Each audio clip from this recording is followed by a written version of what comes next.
nelsonchamisa apinda panguva yakaoma uye achizama kuzvidefenda. Mukatarisa pa each and every post oro muma-comment section nelsonchamisa ari kureceiva mashoko aiwa ekunyatsoonekwa kunzi pakaipa.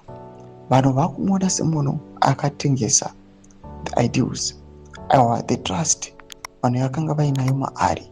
Ndisarambira mashoko nelsonchamisa achizama kuzvidefenda kuti bedwe ineni ndichiri pachokwadi, handina kutengesa kana kureceiva mabribes.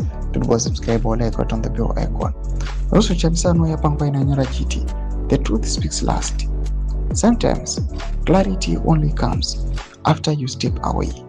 Walking away from CCC wasn't easy, but it was necessary. I am grateful to the Lord for His steady, faithful guidance through it all. In every step of the way, it was the right decision. No regrets when God leads. You move with conviction. God is in it. #fresh start. Ndomati developments atokopera panani ari nelsonchamisa achiudza kugara nyika yeZimbabwe kuti it wasn't easy to step away from Citizen Coalition for Change. Panguva ino achiuya achizama kuonesa vanhu kuti aiwa ine kubva kwandakaita kuCitizen Coalition for Change zvinoreva kuti ndaida kuuya panguva ino ndichida forfeita or kusarenda or kuti ndagive up on fighting the ruling party ZANU-PF.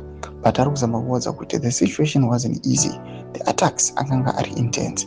But kunyange zvakadaro, after he left the Citizen Coalition for Change, pane some evidence yava kusurface kuonekwa kunzi ari nelsonchamisa according to some of his loyal supporters pamwe chete nemafollowers ake vakaita sana Timba vakuya panguva ine vachifukunyora nekuburitsa dzimwe evidence kuratidza kuti ari nelsonchamisa pane zvakareceiva from the ruling party ZANU-PF kuti anyarare. That's why most of the people vari kuona kuti he is not against, that is not opposing the constitutional amendments.